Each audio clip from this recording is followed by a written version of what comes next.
রসুন কিন্তু আমাদের প্রতিনিয়ত রান্নার কাজে ব্যবহার করতে হয়। আর এই রসুনটা ছোলা কিন্তু খুব কষ্টের হয়ে থাকে।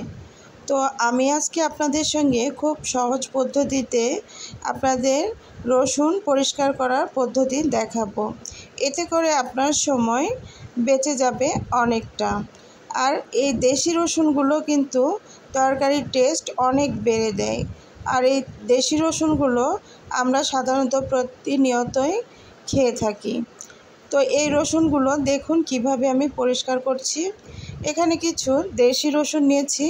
প্রথমে এগুলো একটু ভেঙে নিতে হবে। এরপরে হাত দিয়ে দেখুন আঙ্গুলের সাহায্যে এইভাবে পরিষ্কার করতে কিন্তু আমাদের সমস্যা হয়, আঙ্গুলের মধ্যে ব্যথা লাগে, পরবর্তীতে সেটা জ্বালা পোড়া করে।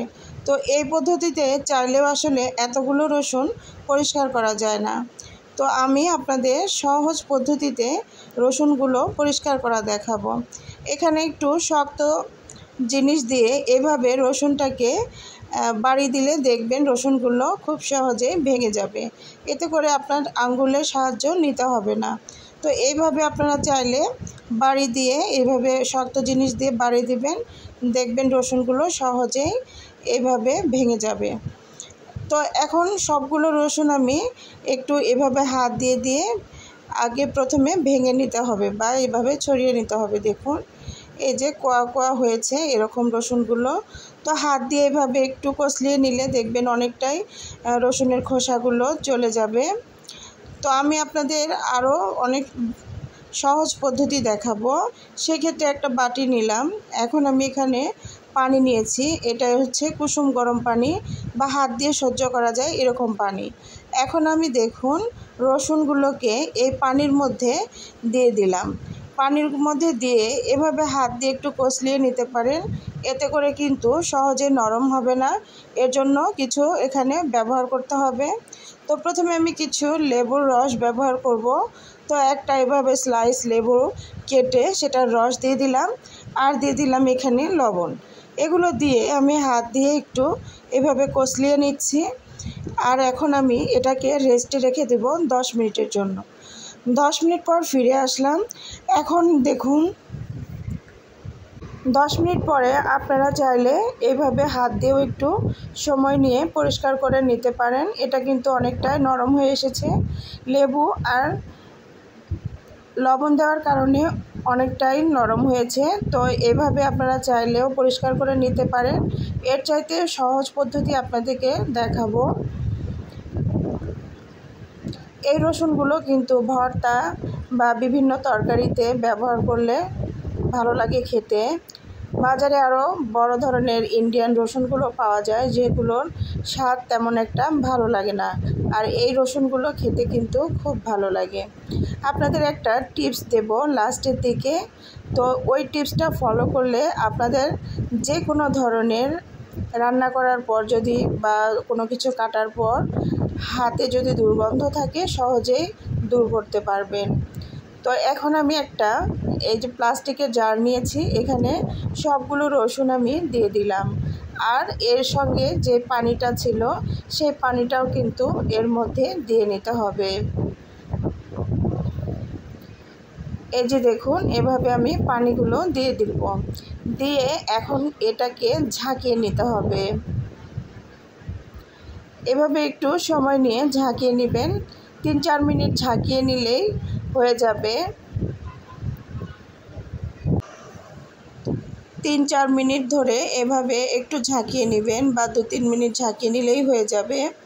তো ঝাঁকিয়ে নেওয়ার পরে আমি এখন এগুলোকে ঢেলে নিব। দেখুন কতগুলো খোসা বের হয়ে এসেছে, আর 2-1টা খোসা থেকে ওঠেনি। তো সেগুলো খুব সহজে উঠে যাবে, টেনশনের কিছু নেই।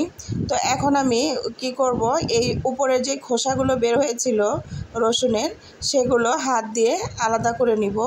এই যে হাত দিয়ে দেখবেন যে একটু ধরলেই আলাদা হবে।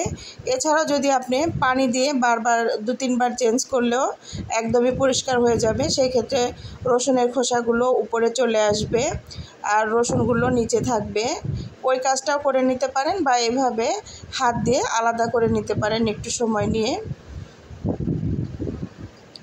এই যে দেখুন, যেগুলো পরিষ্কার হয়নি সেগুলো একটু হাত দিয়ে চাপ দিলেই সুন্দর মতো পরিষ্কার হয়ে যাবে। এখন যেহেতু নরম হয়ে গিয়েছে লেবু আর লবণ দেওয়ার কারণে, সেই ক্ষেত্রে বেশি কষ্ট হবে না। তারপরও আপনারা যেহেতু রসুনের বোটার সাইডে নিচের অংশটাতে একটু শক্ত থাকে, ওখানে একটু চাপ দিবেন, দেখবেন রসুনটা পরিষ্কার হয়ে যাবে। তো এখন আমি এইভাবে আরেকটু পানি দিয়ে রসুনগুলোর খোসা উপরে ভেসে উঠবে, তখন সেই খোসাগুলো আমি আলাদা করে ফেলবো রসুন থেকে। একটু হাত দিয়ে এভাবে চাপ দিয়ে নেবেন, এতে করে রসুনগুলো নিচে চলে যাবে আর খোসাগুলো উপরে চলে আসবে। তো দেখুন এই যে কতটা খোসা আলাদা হয়ে আসছে। এভাবে সবগুলো আলাদা করে নিতে হবে। এতগুলো রসুন যদি আপনি আঙ্গুলের সাহায্যে পরিষ্কার করতে যেতেন তাহলে কিন্তু অনেক সময় প্রয়োজন হতো। আর দেখেছেন কি সহজ পদ্ধতি, আর কত কম সময়ে কতগুলো রসুন আমি পরিষ্কার করে নিলাম। তো এই যে দেখুন, ফাইনালি আমার সবগুলো রসুন পরিষ্কার করে নেওয়া হয়ে গিয়েছে। এই যে এগুলো এখন যে কোনো রান্নাতে ব্যবহার করার উপযোগী হয়েছে, বা এখন আমি ব্লেন্ড করেও নিতে পারবো বা শিলপাটাতে বেটেও নিতে পারবো। আরেকটা আপনাদের জন্য কয়েকটা রসুন আমি রেখেছিলাম, সেগুলো দেখুন। এই যে আমি এগুলো কিন্তু পানি দিয়ে দীর্ঘ সময় পানি দিয়ে ভিজিয়ে রাখার জন্য এত নরম হয়েছে, একটু আঙ্গুল দিয়ে এভাবে চাপ দিলেই সুন্দর মতো এগুলো পরিষ্কার হয়ে আসতেছে। তো আপনারা চাইলে এই পদ্ধতিটাও ব্যবহার করতে পারেন। আর আমি আপনাদের লাস্টের দিকে একটা টিপস দিতে চেয়েছিলাম। সেই টিপসটা হলো, আমরা যে কোনো তরকারি যখন কাটি বা এভাবে পেঁয়াজ রসুন ধরি বা মাছ ধরার পর হাতে কিন্তু সাবান দেওয়ার পরও গন্ধটা চলে যায় না। সেই ক্ষেত্রে দুইটা পদ্ধতি আপনারা অবলম্বন করতে পারেন। একটা হচ্ছে লেবু দিয়ে হাতে মেখে নিতে পারেন, এতে করে আপনার হাতের গন্ধটা চলে যাবে। এছাড়াও হাতে যদি চামড়া নরম থাকে সেই ক্ষেত্রে চামড়াগুলোর কোনো ক্ষতি করবে না লেবুর রসটা। তো এখন দেখুন সবগুলো রসুন আপনাদের দেখাচ্ছি কতটা পরিষ্কার হয়েছে। এই যে সুন্দর মতো পরিষ্কার হয়ে গিয়েছে। আপনারাও এভাবে একবার হলো ট্রাই করে দেখতে পারেন। এবার দেখুন টিপসটা আপনাদের দেখাই।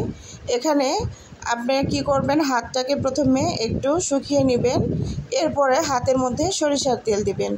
এতে করে আপনার যে কোনো ধরনের দুর্গন্ধ যদি হাতে থাকে, হাত গন্ধ করে, সেই ক্ষেত্রে এভাবে একটু সরিষার তেল হাতে দিয়ে নেবেন।